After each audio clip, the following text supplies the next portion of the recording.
Hi everyone, I'm Dale Smith, aka Journo Dale, and we're here to talk about Canadian politics.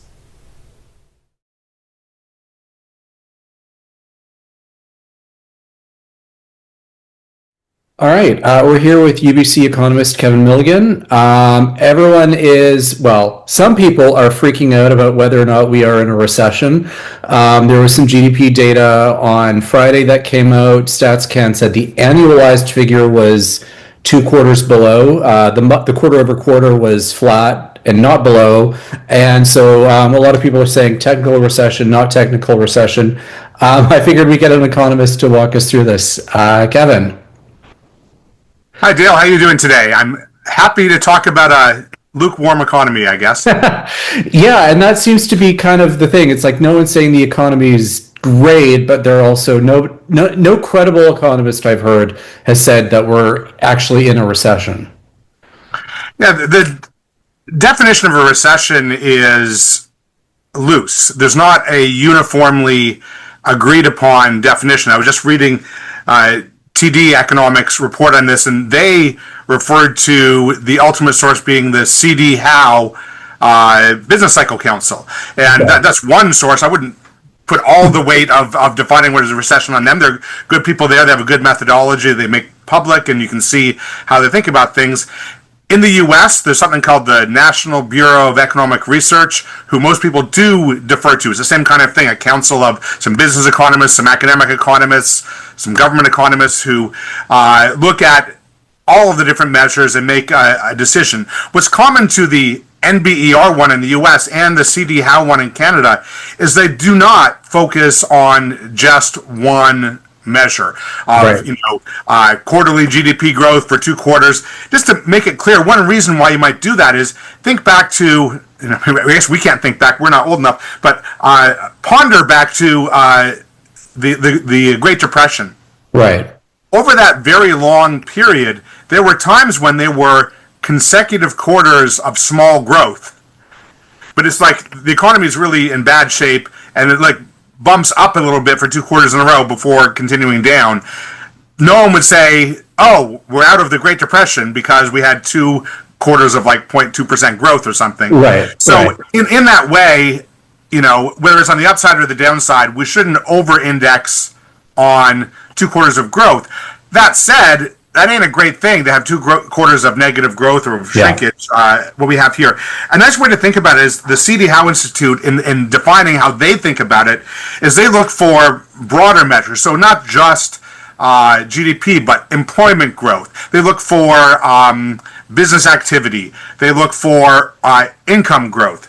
And the way they think about it is they think about 3 different things: the duration, how long it is; the amplitude, how deep it is; and the scope. Is it something that's across industries or just a few industries? So thinking about that part is one element here. We think of a recession broadly as a sustained decline in overall economic activity. If just one sector is being hit, that's a bad time to be in that sector. That's not overall recession.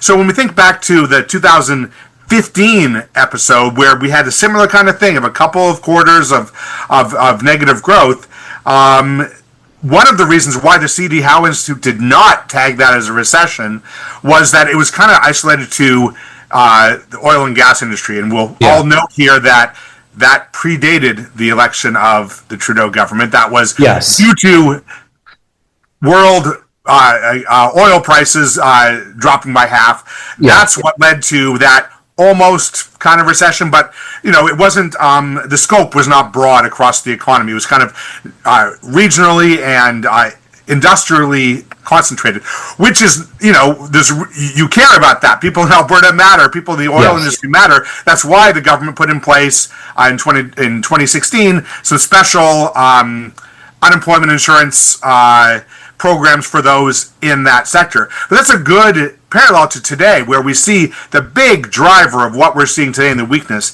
is clearly the exports and the exports to the U.S. And that's where the downturn has been sharpest. And in a similar way, we didn't change the overall unemployment insurance system. We did is we have some targeted measures towards people in those industries. So from my point of view, looking at the CD Howe criteria here, well, it's 3 out of 4 quarters we've had a tiny bit of negative growth, like 0.1%, 0.2%. Yeah. So maybe getting close to duration.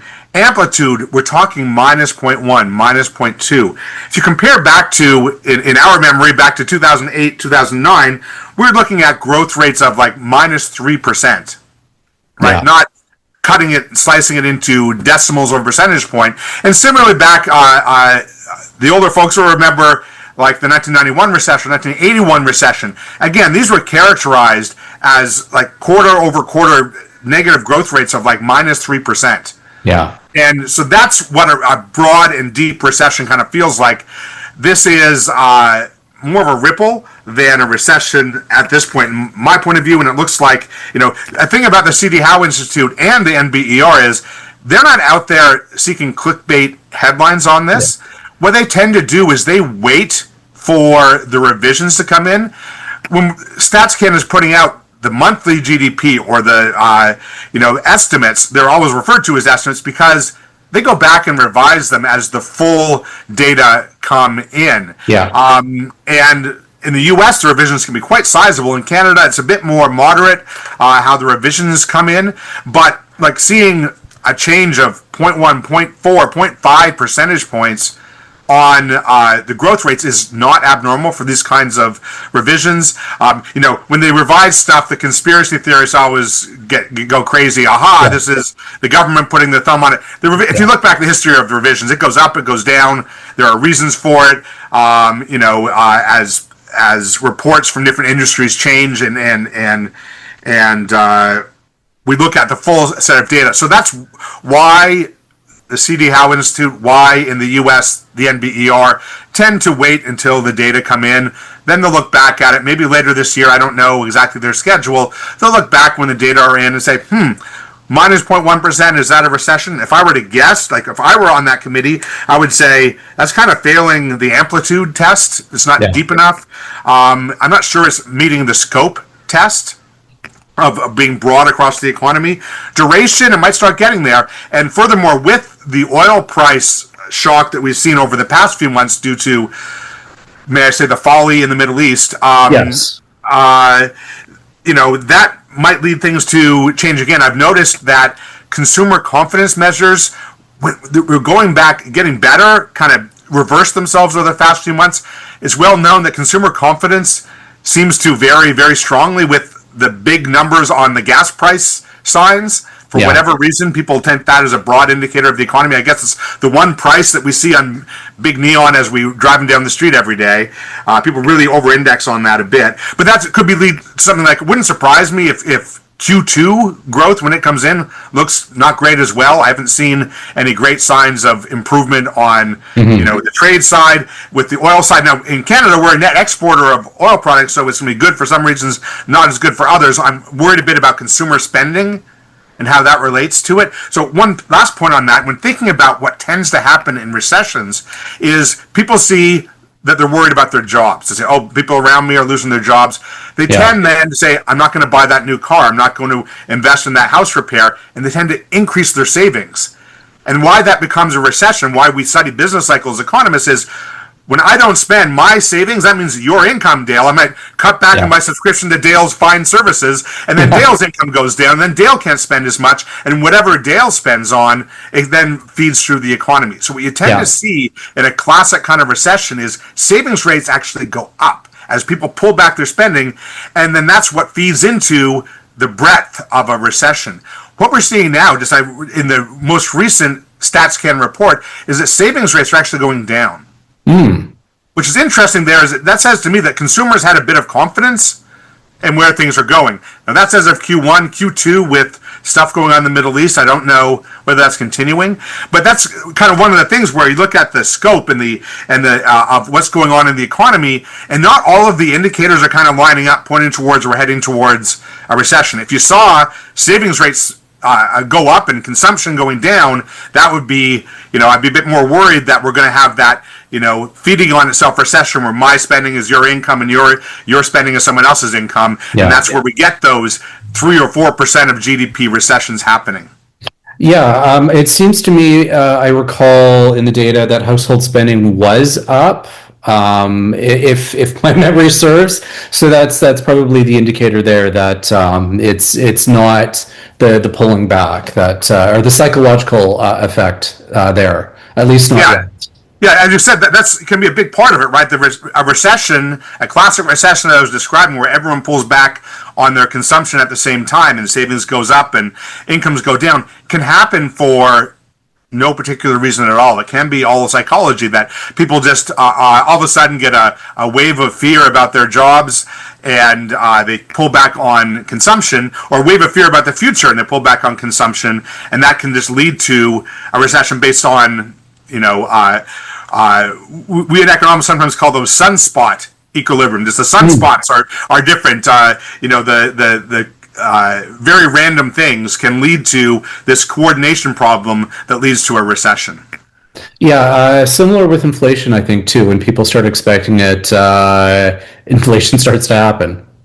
That's it, exactly. The fun thing about macroeconomics is how much future expectations come into play. If we all think there's going to be 5% inflation next year, then we start saying to our employers, hey, I need 5% raise. And then if employers all give 5% raises, then that leads to prices going up because they'll have to cover the wages of their employees. And so in the same way, expectations about the future can drive actual real things in the economy. And that's what's kind of mysterious about macroeconomics, is trying to guess what expectations are involves a bit of magician work sometimes. Yeah, I know the Bank of Canada does a lot of surveys around that as well, and that's one of those data points that I know they look at as part of their own internal calculations. Yeah, that's exactly what they do. They try to gauge business confidence, consumer confidence, looking forward, and very precise questions like, do you plan to increase your investment if you're a business in the next 12 months, to get those forward-looking measures. If I may, I wanted to jump into something about the Bank of Canada. Sure. Related to this. I went back to their quarterly monetary policy report they put out every quarter. Yeah. April 2025. This is just after Liberation Day and the increase in tariffs that was happening. The Bank of Canada put out projections then of what we can expect in 2025 and 2026 and 2027 based on their modeling of what will happen with the tariffs in the U.S. And they put out two scenarios. And one of those scenarios, they had growth in 2025 down 2%. By 2025 quarter three, down by 2%. And what's interesting is that didn't happen. They also had a lighter scenario that had a bit of a dip in growth rates, but not as far down as zero. So we kind of hit between their two scenarios. Okay. And so, maybe that's what you might expect. If you take the average of the two scenarios, that's kind of what we hit. But it certainly hasn't hit as badly as the worst case scenarios we were expecting. Dale, if we were doing this back in April 2025, after we heard about all these tariffs, and I saw all those, graphs showing this is the worst trade shock in history, going back to like the Smoot-Hawley tariffs of the 1930s. Yeah. I would have said if the worst case scenario, if we ended up with only a couple quarters of minus 0.1% growth, I would have taken that because I was worried it would be much worse. Yeah. And it seems like the Bank of Canada was, had in their minds a scenario where it was much worse than this. So, we'd always like to see better, but there were serious scenarios out there that it could have been much worse. So I think we've done okay getting through this tariff shock so far. Yeah, absolutely. So there's one other thing I wanted to just kind of raise, and our good friend Stephen Gordon put out a tweet the other day saying that what might be happening is we're just in for a period of sustained low growth, and that what happens in those scenarios is that it kind of fluctuates up and down above the zero line, and we need to just not panic about that. And I'm just wondering if you can kind of unpack that a little bit. Yeah, what's interesting is if you look at countries across the higher income countries, the OECD, which is, Europe, Canada, US, Korea, Japan, Australia. Look across those countries, like Canada is not the outlier there. The US is the outlier. There's something interesting going on there, and I'll get back to that in a second. A lot of these countries are experiencing very low growth over the past few years. Strike out the UK, who, put their own stick in the spokes of their wheel with the Brexit thing. But look at Germany or France or other advanced economies, and they're all experiencing a period of slower growth right now, and that's been sustained over a period of a couple of decades now. And so thinking about that, some people argue it's demographics driven when you have an economy where the average age is getting a bit older. You might be past the peak productivity of the average person in the workforce. You could imagine other structural things, deeper structural things in the economy where you might be thinking, like, what we're going to see over the next couple decades, we can't expect 3% real growth anymore. That more realistic is 1 or 1.5% real growth. And there's a lot of debate about that, trying to project forward what is the likely real growth rate in the economy over the next couple of decades. And so I think Stephen's insight there is correct, that maybe we need to think about making sure that all the choices we make are sustainable for that kind of growth rate, whether that is the promises we make in terms of pensions to the elderly, whether it's promises we make about big spending programs, and whether it's thinking about whether growth will yield tax revenue that will solve all of our problems without having to make any hard choices. Right. We see that definitely at the provincial level here in BC. They're hoping for growth to raise tax revenue without having to make some tough choices, and I'm not sure how well it's going to work out. Other provinces are struggling. Similarly, the federal government's fiscal position is not in too bad shape, but they have to be careful in projecting forward what they think the scenarios are going forward. Right.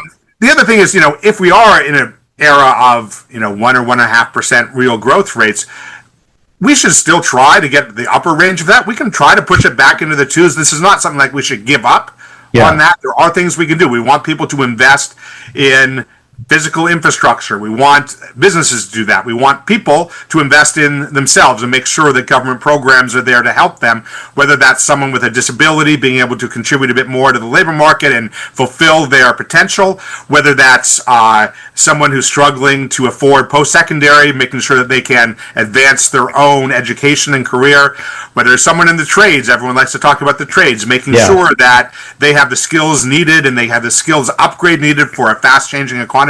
Lots of good things the government can do, lots of good things the private sector can do to ensure investments. These are the things we know lead to growth. We can always aim, growth is good, we want to aim for that. But even with all those measures in place, perhaps Stephen is right, we have to be modest in our expectations going forward. All right. Well, thank you so much for unpacking all of this and for helping to put some more of the context around some of the rhetoric that's going on. And we'll talk again in the near future. My pleasure, Dale. All right, thanks. And that's everything for this week. Join us again next week for some more Canadian politics. I'm Dale Smith. It's at journo_Dale on Twitter and journodale_no_ on Bluesky. And don't forget to like the video, share, subscribe, and support us on Patreon. Thanks, everyone.